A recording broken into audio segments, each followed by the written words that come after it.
RTI का मतलब क्या होता है, इसके बारे में आप सभी को नॉलेज होना बेहद ज़रूरी है।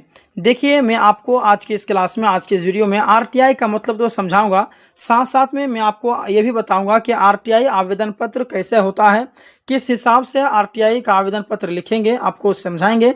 साथ साथ में ये भी आपको बताऊंगा कि आरटीआई का आवेदन पत्र कहाँ दिया जाता है, कहाँ पर जमा किया जाता है, कैसे करें, हर एक चीज़ मैं आपको समझाऊंगा। तो सबसे पहले आइए जान लेते हैं कि आरटीआई का मतलब क्या होता है। और ये इन्फॉर्मेशन, चाहे आप किसी भी लाइन से जुड़े हुए हों, ये चीज़ आपके नॉलेज में होनी चाहिए। नॉलेज से बाहर होंगे तो दिक्कत आ सकती है। तो आइए समझते हैं कि आरटीआई का मतलब क्या होता है। आरटीआई का मतलब है राइट टू इन्फॉर्मेशन, यानी कि जिसे कह सकते हैं सूचना का अधिकार। आसान शब्दों में इसे समझिए कि आरटीआई एक कानून है जो 2005 में भारत में लागू हुआ है। इसके बारे में आपको पता होना चाहिए। अच्छा, इसके तहत कोई भी नागरिक सरकार या सरकारी दफ्तरों से जानकारी मांग सकता है। इसके तहत यानी आरटीआई के तहत जो है, कोई भी आम नागरिक हो जो भारत का नागरिक है, वो कोई भी जानकारी जो है सरकार की तरफ से मांग सकता है, कोई भी दस्तावेज की जानकारी मांग सकता है। इससे और विस्तार से समझिए कि जैसे कि कोई भर्ती है, जैसे कि बीएसएससी ने कोई भर्ती जारी किया, या फिर एसएससी ने, या फिर रेलवे ने, या फिर बिहार बोर्ड ने, या कोई भी बोर्ड हो, उसका रिजल्ट कब निकलेगा, या किसी योजना का पैसा कहाँ खर्चा हुआ, कोई फाइल क्यों रुकी हुई है, यानी मतलब कि कोई भी फाइल है वो क्यों रुकी हुई है, इसके बारे में आप जानकारी मांग सकते हैं आरटीआई के द्वारा। ठीक है। अच्छा, आरटीआई आवेदन लिखकर आप उस सरकारी दफ्तर को भेजते हैं जहां से जानकारी चाहिए। आपको कहां से जानकारी चाहिए? बीएसएससी बोर्ड से चाहिए तो आप एक आवेदन लिखें बीएसएससी को।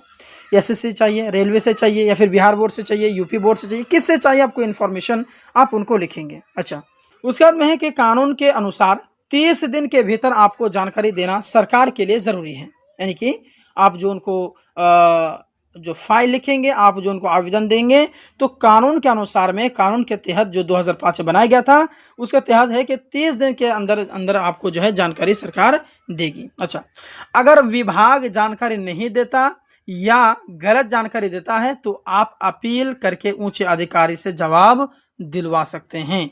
ये चीज़ वो आपके ऑप्शनल है। आरटीआई की मदद से सरकार और विभागों में पारदर्शिता और जवाबदेही बढ़ती है। आरटीआई की मदद से सरकार और विभागों में पारदर्शिता, यानी कि अगर आप आरटीआई आवेदन पत्र लिखते हैं, आरटीआई करते हैं, फाइल करते हैं, तो इसमें सरकार की जो है जवाबदेहिता जो है बढ़ जाती है, जवाबदेही होती है। उसके बाद में आसान भाषा में इसे समझिए कि आरटीआई आपका हक है। आरटीआई क्या आपका हक है, जिससे आप सरकार से पूछ सकते हैं मेरे काम में देर क्यों हो रही है, या यह फैसला कैसे लिया गया। ये चीज़ हो गया।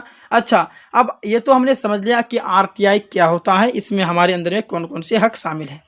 आइए जानते हैं कि आरटीआई का आवेदन पत्र का नमूना कैसा होता है, किस अनुसार हमको लिखना चाहिए। देखिए, पहले आप लिखेंगे सेवा में, लोक सूचना अधिकार पीआईओ, विभाग संस्थान का नाम यहाँ पर आप दर्ज करा देंगे, आपका पूरा पता यहाँ पर, ये है पता है, एड्रेस है, वो डाल देंगे। उसके बाद यहाँ देखिएगा विषय में सूचना का अधिकार अधिनियम 2005 के तहत जानकारी प्राप्त करने हेतु आवेदन। उसके बाद यहाँ पर लिखेंगे महोदय, मैं आपका नाम, निवासी, जो आपका निवासी है, आपसे निम्नलिखित जानकारी सूचना का अधिकार अधिनियम 2005 के तहत प्राप्त करना चाहता हूँ या फिर चाहती हूँ। आपकी समस्याएं यहाँ पर आप दर्ज कर देंगे। उसके बाद में यहाँ पर अपनी समस्याएं जुड़ा सवाल लिखें यहाँ पर। उसके बाद में बीएसएससी परीक्षा का परिणाम कब प्रकाशित किया जाएगा, या मेरा आवेदन शुल्क क्यों स्वीकारा नहीं हुआ है, जो भी आपके समस्याएं हैं वो आपको दे देंगे। मैं आपको यहाँ पर ऐसे समझाने के लिए दिया हूँ। उसके बाद शुल्क विवरण समझ लीजिए कि इस आवेदन के साथ 10 रुपया शुल्क डाक आदेश, पोस्टल ऑर्डर नकद के रूप में संलग्न है। उसके बाद में आप यहाँ पर और थोड़ी सी जानकारी ले लें कि आवेदन का विवरण, नाम, पता, मोबाइल नंबर, ईमेल आईडी, ये सब दे देंगे, तारीख, हस्ताक्षर। उसके बाद में आप ध्यान दीजिएगा, आरटीआई आवेदन हिंदी या अंग्रेजी में लिख सकते हैं। आवेदन साधारण A4 पेपर पर भी मान्य है। जवाब आपको 30 दिन के अंदर मिलना चाहिए। अगर जवाब ना मिले तो आप फर्स्ट अपील कर सकते हैं।